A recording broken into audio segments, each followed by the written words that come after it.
할렐루야 반갑습니다 여러분. 계속해서 룻기 2장의 말씀 두 번째 시간으로 8절에서 16절까지 보아스가 룻에게 이르되 내 딸아 들으라 이삭을 주우러 다른 밭으로 가지 말며 여기서 떠나지 말고 나의 소녀들과 함께 있으라.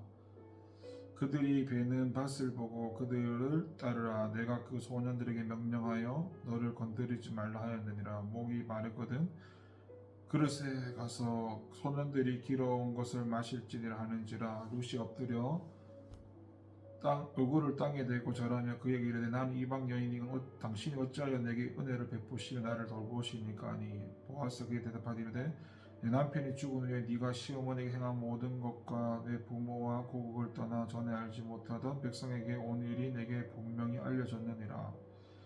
여호와께서 내가 행한 모든 일에 보답하시기 원하며 이스라엘 하나님 여호와께서 그의 날개 아래 보호를 받으러 온 내게 온전한 상 주시기를 원하노라 하는지라.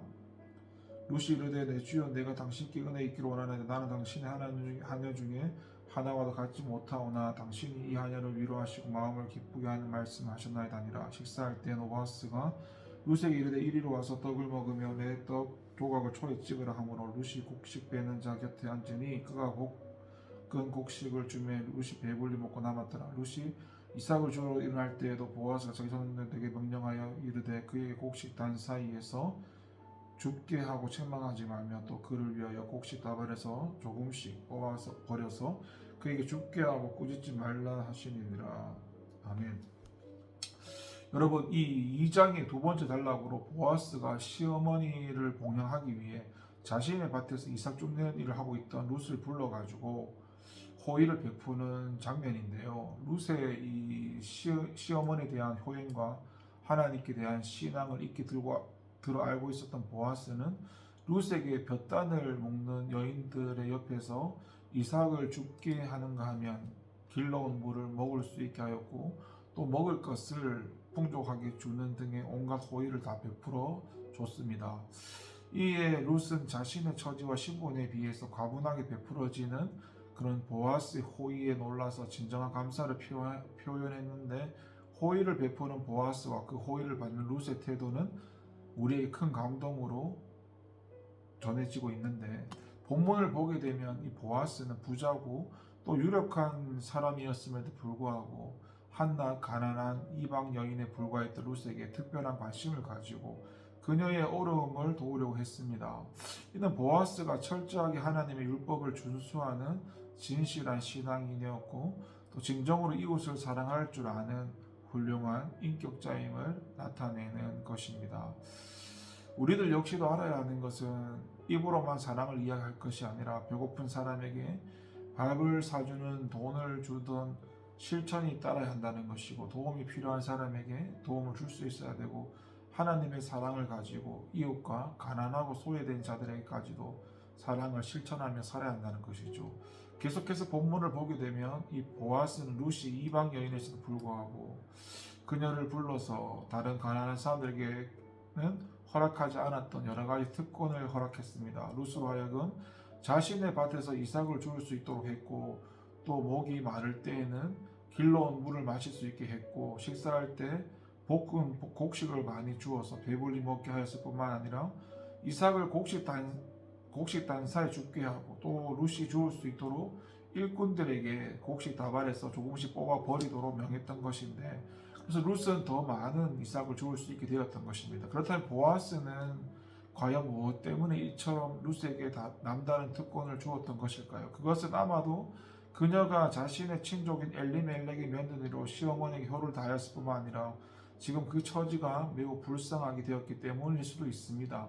그러나 무엇보다도 가장 큰 이유는 바로 그녀가 하나님을 바라고 자신의 집과 고국을 떠나 이스라엘의 하나님께로 나왔기 때문입니다. 물론 이는 보아스의 개인적 차원의 선행이었지만 궁극적으로 그의 손을 통한 하나님의 배려였습니다. 하나님께서는 이처럼 하나님을 바라고 하나님께 나오는 자들에게 다른 사람이 누리지 못하는 특권을 누리게 하십니다.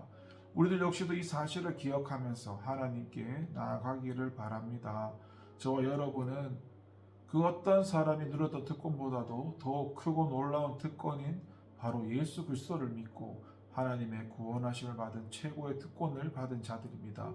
8절과 9절을 보게 되면 보아스는 이방인 룻에게 자신의 밭에서 마음껏 이삭을 줍고 목이 마를 때 언제든지 소년들이 길러온 물을 마시게 하는 등의 친절과 관용을 베풀었습니다. 보아스는 밭의 주인으로서 자기 밭에 이삭을 주우라고 온 이방 출신 여인을 무시하고 멸시할 수 있었지만 그는 그렇게 하지 않았습니다. 그는 도리어 그러한 룻에게 더욱 관심을 갖고 친절과 관용을 베풀어 줬습니다. 이는 물론 남편이 죽었음에 불구하고 자신의 시어머니를 떠나지 않았을 뿐만 아니라 그 시어머니를 따라 먼 타국에까지 온 룻의 효성에 대한 배려심이었죠. 하지만 이는 또 이방인과 타국인을 압제하지 말고 그들에게 친절과 관용을 베풀라고 하는 율법의 명령을 따른 것이 됐습니다. 우리들 역시도 하나님의 밭인 교회와 그곳에서 이루어지는 성도들과의 교제에서 떠나는 일이 없어야 할 것입니다. 8절을 보게 되면 보아스는 밭에서 이삭을 줍고 룻을 부를 때 딸이라는 호칭을 사용했는데 이 호칭은 히브리 사회에서 단지 아버지가 친자를 부를 때뿐만 아니라 나이 든 사람이 젊은 여인을 부를 때에도 사용되었던 것으로 친밀함이 강조된 호칭입니다. 보아스는 룻에게 말을 건넬 때 마치 구걸하는 자에게 적산한 태도로 대하지 않고 가장 따뜻한 말로 자상하게 대함으로써 그녀가 굴욕감을 느끼지 않고 기쁜 마음으로 그의 호의를 받아들일 수 있도록 하였던 건데, 이처럼 비록 자선이나 혹은 호의를 베풀 때에도 상대방에 대한 세심한 배려가 있어야 합니다. 만약 상대방의 입장과 심정을 배려하지 않고 자신의 기분에 이끌려서 혹은 자신의 보호와 선행을 자랑할 목적으로 자선이나 혹은 호의를 베푼다면 그것은 자선이 아니라 모욕이 될 수도 있는 것이죠. 그래서 예수 그리스도께서는 제자들에게 너는 구제할 때 옳은 소리 하는 것을 왼손이 모르게 하여 내 구제함이 은밀하게 하라. 은밀한 중에 보시는 너희 아버지가 갚으시라고 말씀하셨던 것입니다. 자선은 결코 자기 자신을 위한 것이 되어서는 안 됩니다. 철저하게 그 자선의 수혜자를 위한 것이 되어야 하는 것이죠. 우리도 역시도 사람에게 인정받기 위해서 베풀 것이 아니라 하나님께 기도하며 하나님의 지도와 인도를 받고 나아가기를 바랍니다. 8절을 다시 보게 되면 보아스는 룻에게 이삭을 주우러 다른 밭으로 가지 말며 여기서 떠나지 말고 나의 소녀들과 함께 있으라고 하였습니다. 이처럼 보아스가 룻에게 자신의 밭을 떠나지 말고 자신의 소녀들과 함께 있으라고 하였던 것은 룻이 자신의 밭에서 자신이 부리던 소녀들과 함께 있어야만 그 소녀에게 베푸는 은혜에 참여할 수 있었기 때문인데, 만약 룻이 보아스가 부리는 소녀들의 곁을 떠나 다른 밭으로 간다면 보아스가 아무리 많은 은혜를 그 소녀에 베푼다고 해도 룻은 보아스가 베푸는 은혜에 참여할 수가 없었죠. 이러한 원리가 하나님의 구원 사역에 독일하게 적용되는데, 룻이 보아스의 밭에서 보아스가 부리는 소녀들의 곁에 있어야만 보아스가 그 소녀들에 베푸는 은혜에 참여할 수가 있었던 것처럼 우리들 역시 하나님의 밭인 교회에 머물러 있으면서 하나님께 속한 성도들과 함께 교제를 나누어야만 하나님께서 성도들에게 베푸시는 구원의 은혜에 참여할 수 있는 것이죠. 만약 우리가 하나님의 밭인 교회에서 떠나 다른 성도들과 교제를 나누지 못한다면 우리는 하나님의 구원의 은혜에 참여할 수가 없죠. 이는 마치 나뭇가지가 나무에서 떠나 혼자 홀로 있으면 곧 말라 죽어버린 것과 같은 이치입니다. 10절을 보게 되면 룻은 자신에게 과분한 은혜를 베푸는 보아스에게 자신은 이방 여인인데 어찌하여 이 같은 은혜를 베푸냐고 물었습니다. 이는 룻이 이방인인 자신에게 은혜를 베푸는 보아스의 행동을 의아하게 생각했음을 나타내는데, 왜냐하면 이스라엘 백성들은 전통적으로 자기들이 천지 만물의 창조주이시며 또 주관자이신 하나님께 선택받은 민족이라는 의식 때문에 이방인들을 멸시했기 때문입니다. 룻은 전통적인 이스라엘 백성들 입장에서 본다면 은혜 받지 못할 자였습니다. 은혜는커녕 멸시와 천대를 받아야 할 자였습니다. 그런데 불구하고 룻이 이처럼 보아스의 은혜를 받았다는 것은 룻에게 있어서 참으로 놀라운 일이 아닐 수가 없는데, 그러나 사실 이처럼 은혜를 얻지 못할 자로서 은혜를 입은 것은 단지 룻만이 아닙니다. 룻뿐만 아니라 바로 저와 여러분 우리 자신이 결코 은혜 받지 못할 자임에도 불구하고 놀라운 하나님의 은혜를 받은 자인 것이죠. 우리는 룻과 같은 이방인입니다. 단지 이방인일 뿐만 아니라 죄와 허물로 인해서 하나님과 원수된 자이고 영원한 지옥의 형벌을 받아 마땅한 자입니다. 그럼에도 불구하고 하나님께서 우리를 멸시하시거나 영원히 타는 지옥불에 던지신 것이 아니라 오히려 우리를 위해서 하나님의 독생자 예수 그리스도를 대속제물로 내어주시고 우리를 죄와 사망에서 건져주시는 놀라운 은혜를 베풀어 주셨습니다. 11절을 보게 되면은 보아스는 룻에게 자신이 그녀를 돕는 이유는 그녀가 남편이 죽었음에도 불구하고 시어머니와 나오미를 공경하였을 뿐만 아니라 심지어 시어머니를 따라 자신의 동족과 고국을 버리고 먼 타고 왔다는 사실을 자신이 분명히 들었기 때문에 하였는데 룻의 효행을 보고 감명을 받았기 때문이라고 했습니다. 그렇다면 룻의 효행은 과연 어떠한 효행이었기에 이처럼 보아스를 감동케 했을까요? 우선 그녀의 효행은 성도의 가장 큰 미덕이라고 할 수 있는 하나님께 대한 사랑을 전제로 한 것이었고 또 그 사랑을 통한 인간 사랑의 실천이었습니다. 그리고 그 사랑은 자기 희생적인 사랑으로서 룻은 시어머니 나오미를 섬기기 위해서 자신의 동족과 조국뿐만 아니라 젊음과 그리고 편안한 장래까지 포기했습니다. 이뿐 아니라 그녀의 호행은 근면과 성실한 삶을 통해 이루어졌고 또 육체적 노동을 통한 봉사였고 그녀의 정숙함의 표현을 했습니다. 우리도 역시도 기억해야 할 것은 당장 보여지는 행동만을 고치는 게 중요한 게 아니라 하나님의 정신에서 비롯되어져야 한다는 것이죠. 11절을 다시 보게 되면은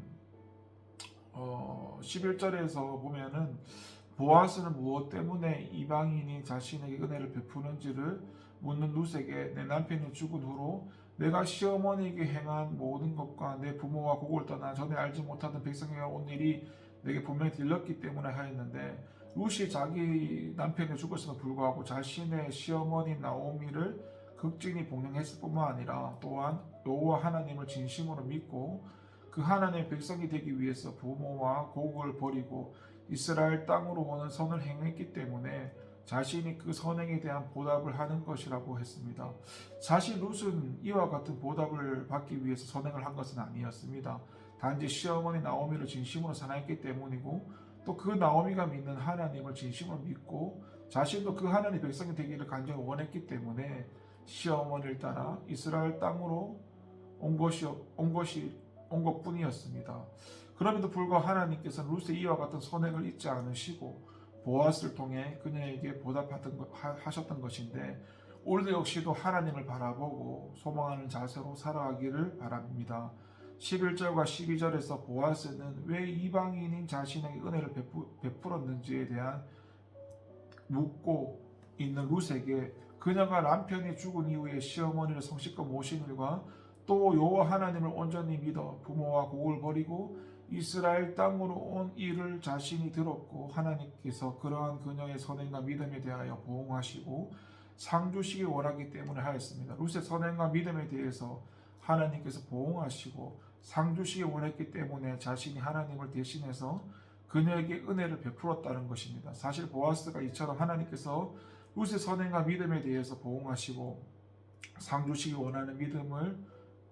원하는 마음을 가질 수 있었던 것은 그 자체가 바로 룻의 선행과 믿음에 대한 하나님의 보응이고 또 상급이었던 것이죠. 다시 말해서 하나님께서는 보아스로 하여금 룻에게 은혜를 베푼 마음을 갖게 하심으로써 하나님의 은혜를 룻에게 전달하신 것입니다. 따라서 룻에게 베풀어진 은혜는 보아스 자신의 은혜가 아니라 룻의 신앙과 선행에 대한 보응으로 주어진 하나님의 은혜고 보아스는 단지 그러한 하나님 은혜를 전달하는 도구가 되었던 것입니다.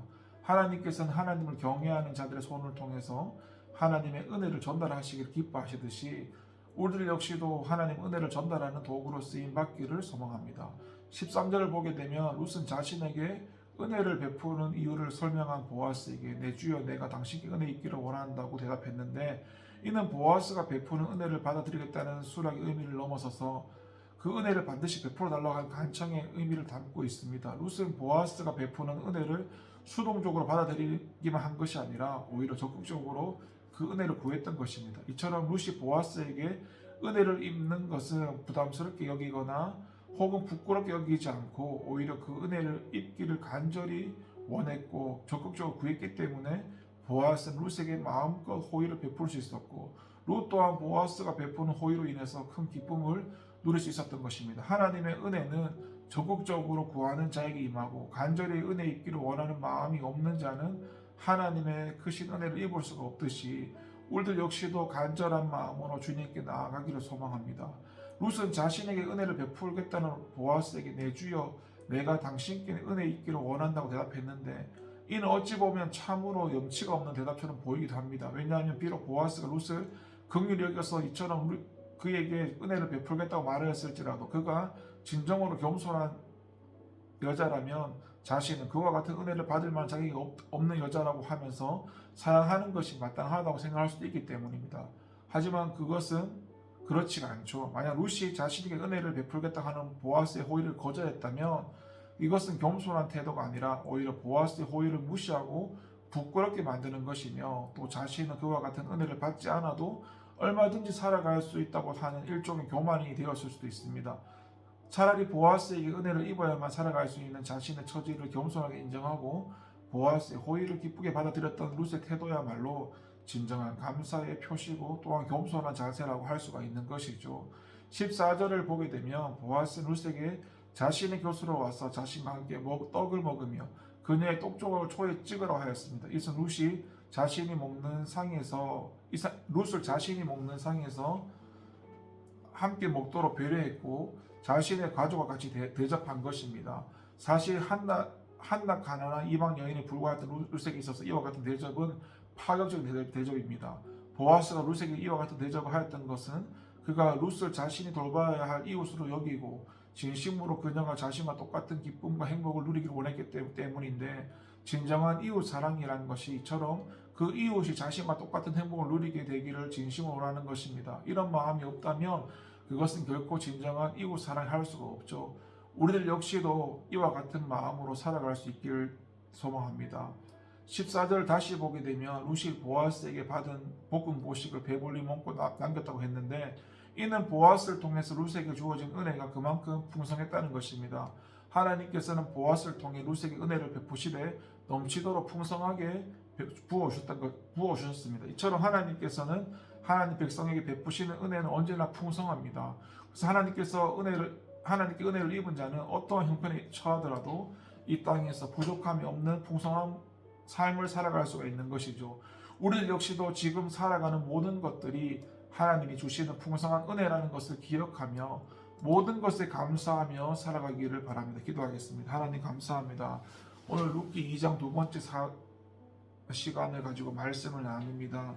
날마다 하나님을 바라보고 하나님의 은혜를 감사하며 살아가는 우리가 되게 하시고 날마다 간절한 마음으로 주님을 찾는 우리가 되게 하옵소서. 감사드리고 예수님의 이름으로 기도합니다.